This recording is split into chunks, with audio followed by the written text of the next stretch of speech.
Mga bisit ka mo, mga lalaki ka mo. Para pares ka mo.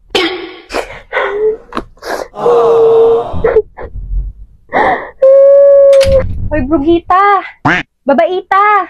Kakain na daw. Sabi ni Mama, kanina pa nagtatawag. Tawag ng tawag sa'yo. Di mo naririnig?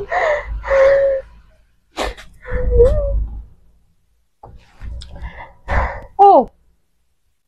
What's the problem? Alam ko na yan. Alam ko na yan. Lalaki ano? Ginagawa mo. Lalaki nga ni. Sinasabi na nga ni. Wag na muna nga ni magjowa para walang stress sa life. Sinasabi ko sa iyo. Huh? Ang ganda mo pala pag umiyak, no? Huy! Kakain na daw. Bingi ka. Bala ka, isusumbong talaga kita kay Mama. Ayaw akong gana. Di mo na ako kain. Ano na kayo? Ulit-ulit na ako, girl, nagsasabi sa'yo. Mga lalaki, sa una lang yan. Sa una lang yan. Ngayon, dahil sa lalaki, di makakain, di makatulog, overthink, iyak lang iyak, lagi may kaway. Wala pa sa time, jowa pa more. O tapos? Huwag mo akong kausapin. Ano, di ka talaga kain? Ayaw ko nga.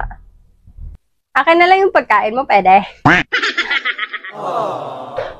Yan, pag sa lalaki mo, iyak-iyak ka. Pag sa amin, lahat kalaban mo, maldita ka, hindi ka nagpapatalo. Lalaki lang pala magpapaiyak sa katulad mong, tofa. Wala ka lang jowa. Wala ka lang jowa. Walang nagmamahal sa'yo. Ayos lang. At least hindi stress. Fresh. Ginagawa mo. Tapos ka na? Tapos ka na? Layas na. Sige, aalis na ako. Basta lagi mong tatandaan. Kung kailangan mo ng karamay at kaaway, nandito lang ako palagi para bisitin ka. I love you, Sisi. Take care of yourself.